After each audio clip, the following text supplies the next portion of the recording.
Welcome to the Futility Closet podcast, forgotten stories from the pages of history. Visit us online to sample more than 11,000 quirky curiosities, from a Japanese Poe to Samuel Barber's Calling. This is episode 293. I'm Greg Ross. And I'm Sharon Ross. In 1932, 9-year-old Lennie Gwyther set out to ride 1,000 kilometers to see the opening of the Sydney Harbour Bridge. Along the way, he became a symbol of Australian grit and determination. In today's show, we'll tell the story of Lennie's journey and what it meant to a struggling nation. We'll also recall a Moscow hostage crisis and puzzle over a surprising attack.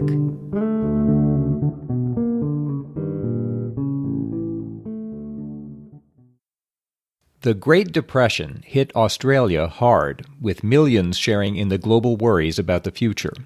By 1932, unemployment had reached 30%, and the anxiety was reaching into rural areas, such as South Gippsland in Victoria, where Lennie Gwyther lived with his parents on a farm outside Leongatha.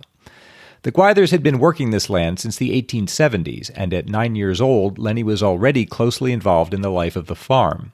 His constant companion and best friend was Ginger Mick, a dark chestnut horse who had been a gift from Lennie's grandfather when Lennie was just 2 years old.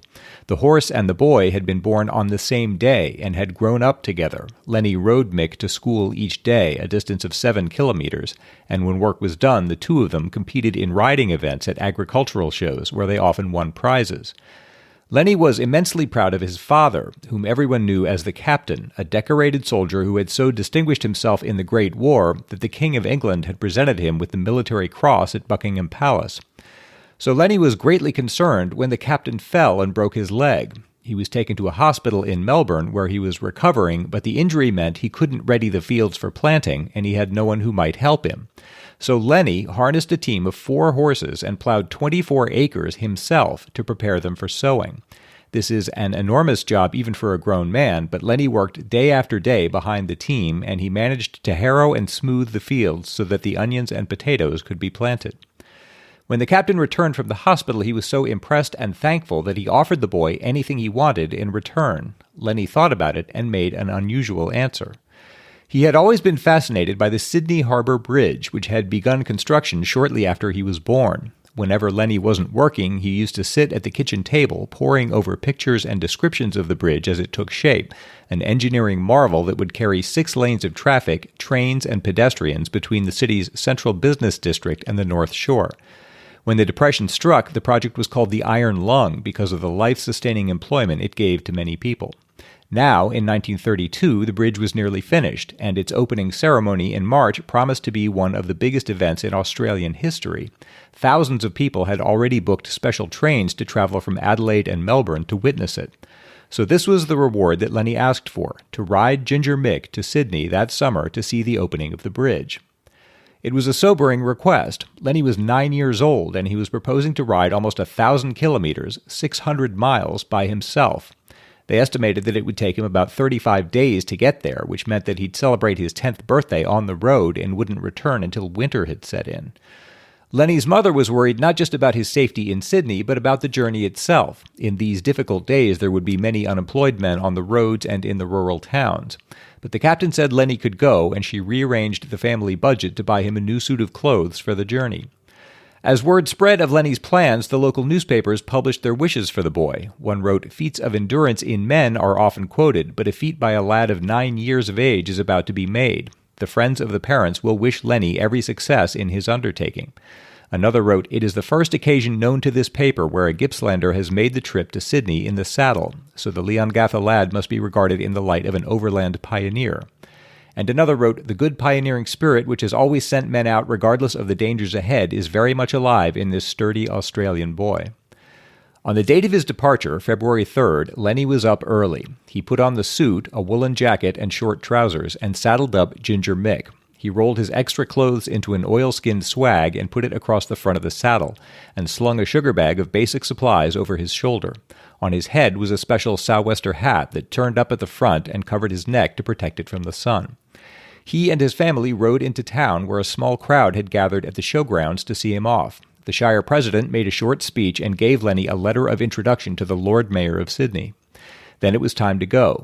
Lenny said goodbye to his family, mounted Ginger Mick, and climbed northeast out of Leongatha. One newspaper would report later, he is only a little chap, but does not appear to have any fear. On that first day, the two of them covered 25 uneventful kilometers and camped at Merbu North.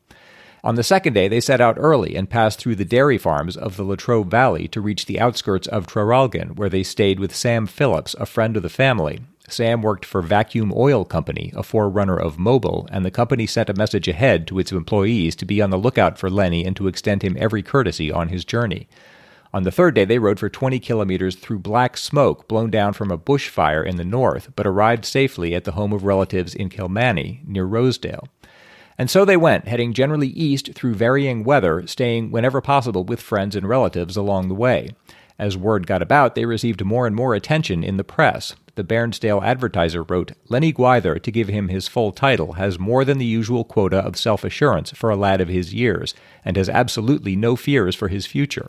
The lad weighs 5 stone, and the saddle is only 10 pounds more, so Ginger Mick's load is not a heavy one." As they passed into the eastern extremity of Victoria, Lenny and Mick would fall in sometimes with other travelers on the road, and they stopped in regularly at homesteads for water and rest. They followed bush tracks and thin dirt roads across the plains until they came to Can River, where the road turned north toward Canberra. They were now 400 kilometers from home, almost halfway to their goal, and Lenny's father came out to meet them, accepting a lift in a neighbor's Model A Ford. On the way, he told a reporter from the Traralgon Journal, "It is quite possible that if I were to go right on to Sydney with my son, it would take much of the glamour off his enterprise, and it is therefore more than likely that I shall turn back after I see him safely through Bombala." After their reunion, father and son traveled together into New South Wales, and they reached Bombala on February 19th, almost 3 weeks after Lenny had left home. There they were greeted by the mayor, Lenny found lodgings at the Globe Hotel, and Ginger Mick gave rides to the local school children. Lenny's father had him examined by a doctor who declared him, quote, "as sound as a bell and in buoyant spirits." So the captain took his leave and left his son to finish the journey on his own. In a time of worry and uncertainty, Lenny's story had stirred something in the public imagination, and news had spread as far as London. It was being mentioned more and more in Sydney, where people were beginning to gather for the coming celebration, and as they approached their destination, Lenny and Mick found themselves greeted by welcoming parties and honored by civic leaders. Lenny ate in hotel dining rooms and slept in hotel suites. At Cooma, the local paper wrote, "The lad was given a great welcome when he arrived, particularly by the many local lads who envied him his adventure and admired his staunch little pony. Lenny was lodged in a hotel and honored at Centennial Park, and he participated in a community sing-along around the piano with his hosts." He told a reporter, "I know that I have bitten off rather a big chew, as sailors say, but education is what I want, and it's one of the main objects of the trip. Amongst the many things I have is a letter from the president of our local shire to the Lord Mayor of Sydney, as I am desirous of seeing the opening ceremony of the bridge and would be glad to see also the Sydney show and the yearling sales of thoroughbreds. Do not think that I want to be adventurous. Not so. I am contented. But I did want to see the biggest bridge in Australia and the greatest ocean-going liners that call at Sydney's beautiful harbour. I visited Melbourne when the Hood was there," that's the HMS Hood, a Royal Navy battlecruiser, "and was on her at Port Melbourne. One sailor wanted to put me down a big gun muzzle, but I was quite off being cannon fodder. Not that I would mind, perhaps, when I am older, since for over 5 generations there have been soldiers in the family." By February 26th, as he approached Canberra, the Australian capital, Lenny was practically a celebrity. The headmaster of the Canberra Grammar School invited him to stay on campus, and he rode up to the steps of Parliament House, where he shook the Prime Minister's hand, was introduced to nearly every member, and took tea in their refreshment rooms. At Queanbeyan, he was met by civic dignitaries and presented with a souvenir boomerang. The local paper wrote, "It is questionable whether there is another lad of Lenny's age who can boast the attempting of such a big journey all alone. Everybody who meets young Gwyther and Ginger Mick will wish the pair the best of luck. A real Aussie with that inborn pluck prepared to tackle anything." By March 5th, the pair had reached Moss Vale on Sydney's outskirts, where they rode unannounced onto the ground of the local agricultural show and won a second-place ribbon for Best Pony and Boy Rider under age 10. Back home, Lenny's local newspaper reported the feat and added, "His friends will be pleased to hear of his successful progress." On March 7th, they stopped to rest in the Sydney suburb of Liverpool. The next morning, Lenny got up early and groomed Mick, and the two of them set out on their final ride into the city. For 32 days and 1,000 kilometers, Lenny had been dreaming of what he would see when he got there. What he saw brought him up short. A reporter from the Melbourne Herald wrote, 10,000 cheering people greeted Lennie Gwyther on his arrival at Sydney at 3 p.m. today. The boy was greatly affected when he saw the surging crowds rush round him and his pony as he entered Martin Place after a triumphal tour down George Street. A guard of 25 police was powerless to prevent the boy being mobbed. It was with difficulty that Colonel Somerville, Secretary of the Royal Agricultural Society, was able to greet him. Lennie had tears in his eyes as Colonel Somerville said to him, "You little brick," at the same time grasping his hand. A reporter from the Melbourne Age wrote, "If he had been a royal prince, he could not have got a better reception. Thousands awaited his arrival in Martin Place, the scene of great receptions. They were not all Victorians. There were some who showed themselves proud of the state that could produce such a youthful adventurer, but the majority of those who shouted a welcome to the boy did so because he was an Australian, and to be an Australian in getting a first and foremost place in our estimate of things." A reader wrote to the Sydney Morning Herald, "Sir, just such an example as provided by a child of 9 summers, Lennie Gwyther, was and is needed to raise the spirit of our people and to fire our youth and others to do things, not to talk only. The sturdy pioneer spirit is not dead, the spirit that explored and settled this country and is now operating in Central Australia." Lennie was so popular that he was invited to be an official participant in the opening ceremonies on March 19th, the largest event the city had ever seen, a pageant watched by 750,000 people. The governor of New South Wales read a message from King George V, and the premier cut a ribbon with a pair of golden scissors and declared the bridge officially open. Lennie and Ginger Mick crossed the bridge in a procession with Aboriginal people, school children, war veterans, and bridge workers. They stayed in Sydney for 3 weeks. Lennie met the Lord Mayor at the Town Hall, rode an elephant at Taronga Zoo, and received an autographed cricket bat from his idol, Don Bradman, at the Sydney Cricket Ground. With Ginger Mick, he was a featured competitor in several events at the annual Easter Agricultural Show.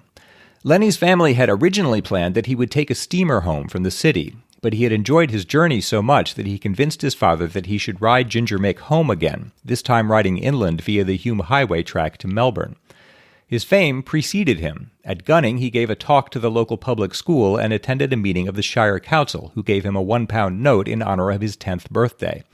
And at Benalla, he was met 5 miles outside town by a crowd of townspeople who escorted him to the Shire Hall. A local reporter wrote, "The Shire president, in welcoming the lad to Benalla, said he was one in thousands who had the inspiration to carry out his ambitions. It showed what the Australian boy was capable of doing. He said he hoped he would have a pleasant trip home." When Lennie finally arrived in Leongatha on June 10th, he found a huge crowd waiting for him in the main street. He'd been away for 4 months. He delivered a letter from the Lord Mayor of Sydney to the Shire president, and more than 800 people attended a civic reception held in his honor at the town hall. After that, Lennie's life returned largely to normal. In later years, he never talked about his journey to the bridge. His daughter, Mary, remembered, "He wasn't a bragger, really. He'd never made a big thing of it. I asked him once if he ever wanted to turn back, and he said that one night a hobo jumped out and scraped him a bit, but that was the only time." His sister-in-law said she had been stunned to learn about the adventure because the family never talked about it. She said, "I don't know why. I suppose it was because he was such a humble person." They did mention Ginger Mick, though. I think Ginger Mick was the love of his life.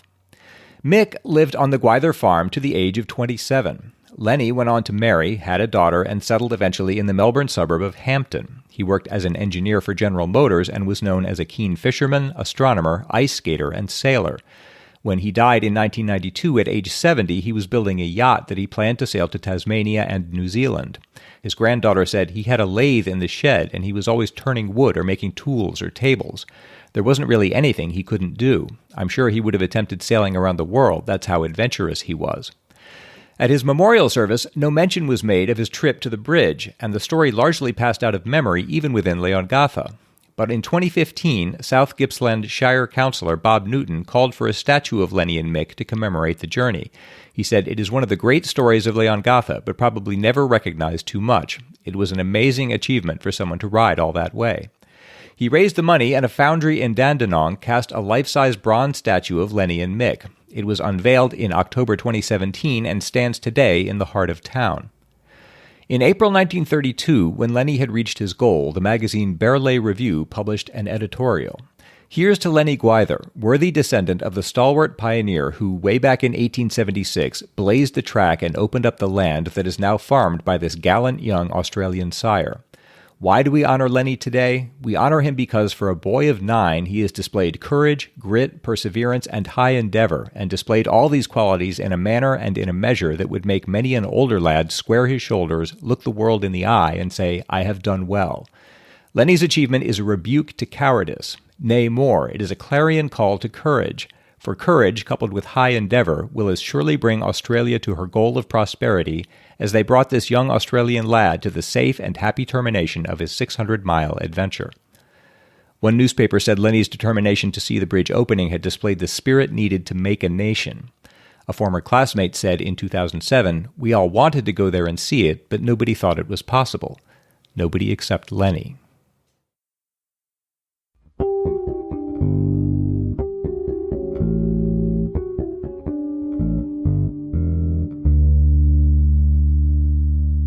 If you enjoy hearing these forgotten stories from the pages of history, please consider becoming a patron to help support the show.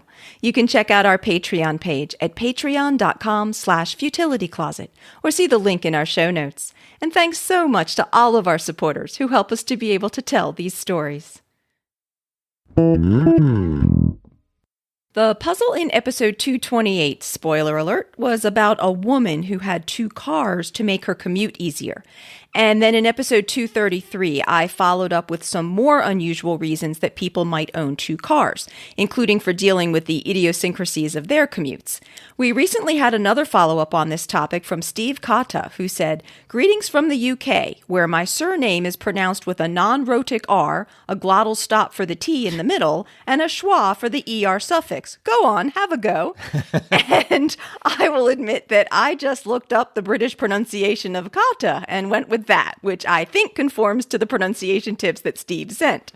Steve wrote, "It was great to discover your podcast, and I've been catching up at a rate of approximately 1 episode a day. I just enjoyed episode 233, which means I don't have long now to form a coping strategy for when I am limited to 1 episode a week. On the topic of 2-car commutes, I have probably the most niche story of a 2-car commute. At the turn of the millennium, I worked for a small web company that moved office to a pig farm in rural Yorkshire. The plan had been that the farmer's tenancy was coming to an end, then there would be no more pigs, and we would build a data center and headquarters. We moved into a temporary shack in the farmyard with our servers, customer services, graphic designer, developers, and all. But the farmer put the pigs to sow, as I believe the expression goes, and a new generation of pigs arrived.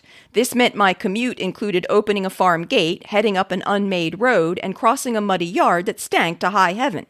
To complicate matters, next the UK's 2001 foot and mouth disease outbreak happened, so that my obstacle course commute acquired new steps of stopping the vehicle after the farm gate and disinfecting its tires and my footwear twice a day. In an inspired moment of real-life lateral thinking, I simplified matters by finding in the local papers a Fiat Panda 4x4 near the end of its life and scarcely road legal for £50. Then I could leave my regular drive outside the gate, disinfect footwear, and climb in the dirty car, which being a 4x4 I could just drive straight across the fields to the office. This hilariously small, underpowered but gutsy vehicle really brightened up a particularly grim period in my career. It seems to have the pieces of a lateral thinking puzzle, but the answer would be so bizarre as to render it unsolvable, I think."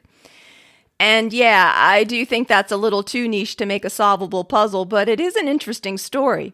The epidemic of foot and mouth disease among livestock in the UK that began in February 2001 was actually a pretty serious situation. If an animal was found to have the disease on a farm, then all of the farm's livestock, as well as livestock in the nearby area, had to be killed and burned, resulting in the slaughter of more than 6 million sheep, cattle, and pigs. The required culling of livestock was so extensive that the British Army had to be brought in to assist. All in all, it took 9 months to bring the disease under control and cost the UK £8 billion. Although the disease rarely affects humans, as Steve noted in his story, various measures were put into place at the time to prevent people from spreading the highly transmissible virus, leading to Steve's and possibly others' creative workarounds. Yeah, that's a really clever solution. I mean, it works fine. And Steve sent a YouTube link to a video showing a Panda 4x4 tackling an extremely challenging dirt track with crazy deep ruts and steep ridges and such, and it was pretty impressive what the little car could manage. In episode 282, I discussed reports of people being gassed into unconsciousness with an anesthetic agent in their motorhomes or caravans or even houses in parts of Europe. The British Royal College of Anaesthetists had put out a statement to the effect that this really wouldn't be possible using any of the more common anesthetic agents. Bradley Zane from Cambria, California wrote, "Hi, podcasters.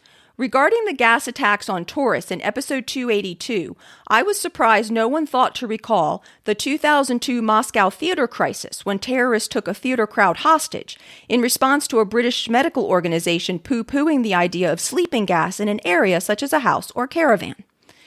Now, I did come across references to this event while researching the story on gas attacks, but I didn't go down that particular alley for that episode.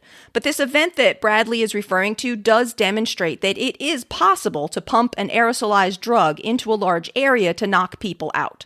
On October 23, 2002, 40 to 50 armed Chechen rebels stormed a sold-out theater in Moscow during a performance of a popular musical, taking everyone inside hostage. The number of hostages that were held varied in almost every account I read, from about 700 to specifically 912. The terrorists were demanding the complete withdrawal of Russian military forces from Chechnya, and the hostages were held for 57 hours, during which time 2 of the hostages were killed, before Russian special forces pumped a powerful narcotic into the theater through its ventilation system on the morning of October 26th, rendering nearly everyone inside unconscious. The unconscious terrorists were apparently all shot by the special forces, and quite a number of the hostages died from the effects of the drug. As with the total number of hostages that there were, the number who died varies a fair amount from one source to another, ranging from 120 to more than 200 or possibly even more than 300. From what I saw, the number of casualties varies because some hostages remained unaccounted for and some died later, likely from complications from the drug. There was also a belief by many that the official numbers released by Russia were not complete. For several days after the crisis, Russian officials wouldn't say what drug they had used, but did eventually identify it as an aerosolized derivative of fentanyl, a powerful synthetic opioid. The Russian government was strongly criticized for not revealing the drug's identity sooner, especially as doctors were having to treat the hostages without knowing what they had been exposed to, which may have contributed to the death toll. In addition to the high death toll, many survivors suffered serious and lasting health effects. Russia never revealed the exact chemicals that were used, but British scientists who later tested clothing and urine samples from some of the survivors concluded that the drug used was a mix of carfentanil, one of the most potent opioids, and the less powerful remifentanil. In episode 282, I had noted that the Royal College of Anaesthetists had said that the use of anesthetic agents such as ether or chloroform sprayed into a caravan or house to knock out the inhabitants really didn't seem plausible. But they did note that it might seem a little more conceivable with one of the less common drugs, and I read part of their quote to that effect. The complete part of their statement on this issue was, even the more powerful modern volatile agents would need to be delivered in tanker loads of carrier gas by a large compressor. Potential agents, such as the one used by the Russians in the Moscow siege, are few in number and difficult to obtain. Moreover, these drugs would be too expensive for the average thief to use. So while the Moscow hostage crisis did show that it is possible to drug people into unconsciousness in this way, it is still rather unlikely that common thieves would be able to effectively utilize this method. I'd also like to point out that many of the hostages in the Moscow siege either died or suffered serious health effects from their exposure to the drug. So it seems to me that it would be extremely difficult for even someone with appropriate medical training to be able to anticipate exactly what amount of a drug would need to be pumped into a structure in order to definitely render the inhabitants unconscious, but to not kill them or cause serious side effects. In the various reports that I read of these reported gas attacks in Europe, none of the victims were killed or even reported more than minor and transient symptoms, and I would imagine that at least most of the thieves presumably using this method are not trained medical professionals. Yeah. In Moscow, I'm surprised you could do that at all. I mean, that must be a very big space that they're trying to fill with gas. I'm surprised that it would be strong enough to have an effect. Well, and apparently it was actually probably too strong since so many people died from it, right? Yeah. So, yeah, it's one of the drugs that they used is extremely powerful opioid. I guess so. And Bradley, whose last name is spelled Zane, ended his email with, "Oh, and about name pronunciation, I have a funny story. On the first day of college, the coach twisted my easy-to-pronounce Zane to an impossible-to-recognize Seoni. Standing just in front of me, the coach mispronounced my name 3 times before it dawned upon me that he was calling my name. I still wasn't sure, so I confirmed my suspicion by looking at his clipboard and seeing his finger on my name. Quite a bit of laughter resulted when I corrected his pronunciation and reported here. It quickly became clear that I needn't try out. I'm really happy I decided to study geology." And I will say that I sometimes am rather surprised at how people do pronounce their names, as sometimes what seems like the obvious choice will turn out to be incorrect, especially when you figure in different nationalities and their ways of pronouncing things. Like, I would have pronounced Steve's surname as Carter rather than Kata if he hadn't given me his somewhat cryptic tip-off. So I do sympathize a bit with the coach, though it is interesting how sort of creative he managed to get with the name Zane. Thanks so much to everyone who writes to us. Please keep sending us your comments and follow-ups. And if anyone has ever mispronounced your name in any way, please let me know how you'd like me to try to say it.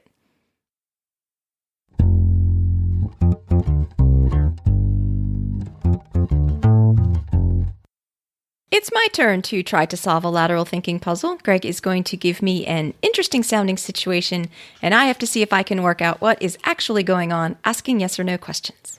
In December 1944, Army Lieutenant John Fox ordered an artillery strike on his own position. Why did he do this? Was he in some kind of difficulty? Yes.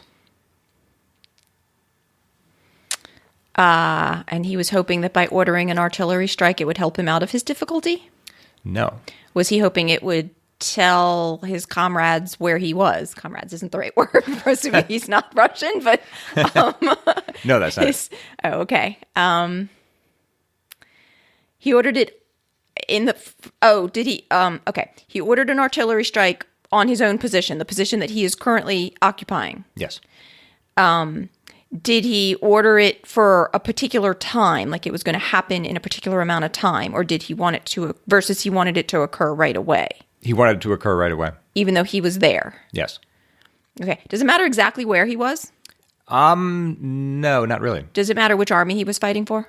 No. I'm assuming this is World War II? Yes. Okay. I guess you should never assume anything. Does it matter what branch of the military he's in? No. Or what branch of the military he wants to provide the military strike? I mean, the artillery strike? No. Okay. Does it matter who he's engaged with? I'm presuming he's engaged with enemy combatants? Yes. Does he intend that he will die? Yes.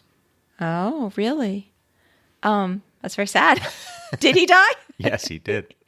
Oh, well, is that because it would just take down more of the enemy than, like, he was just in the middle of a bunch of the enemy and this way he could just take down a whole bunch of them? Yeah, basically that's it. Fox had volunteered to stay behind in the Italian village of Somocolonia as it was overrun by Germans. He was directing artillery fire from the second floor of a house. This is from his Medal of Honor citation. As the Germans continued to press the attack towards the area that Lieutenant Fox occupied, he adjusted the artillery fire closer to his position. Finally, he was warned that the next adjustment would bring the deadly artillery right on top of his position. After acknowledging the danger, Lieutenant Fox insisted that the last adjustment be fired, as this was the only way to defeat the attacking soldiers. Later, when a counterattack retook the position from the Germans, Lieutenant Fox's body was found with the bodies of approximately 100 German soldiers. Lieutenant Fox's gallant and courageous actions at the supreme sacrifice of his own life contributed greatly to delaying the enemy advance until other infantry and artillery units could reorganize to repel the attack. His extraordinary, valorous actions were in keeping with the most cherished traditions of military service and reflect the utmost credit on him, his unit, and the United States Army. Oh, wow. Well, an unfortunately fatal puzzle. Yeah. But we are always on the lookout for more lateral thinking puzzles, so if you have one you'd like to send in for us to try, please send it to podcast@futilitycloset.com. Futility Closet really relies on the support of our listeners. If you'd like to help support our celebration of the quirky and the curious, please check out our Patreon page at patreon.com/futilitycloset or see the support us section of the website at futilitycloset.com. While you're at the site, you can also browse through Greg's collection of over 11,000 bite-sized distractions, check out the Futility Closet store, learn about the Futility Closet books, and see the show notes for the podcast, with links and references for the topics we've covered. If you have any questions or comments for us, you can email us at podcast@futilitycloset.com. All our music was written and performed by Greg's phenomenal brother, Doug Ross. Thanks for listening, and we'll talk to you next week.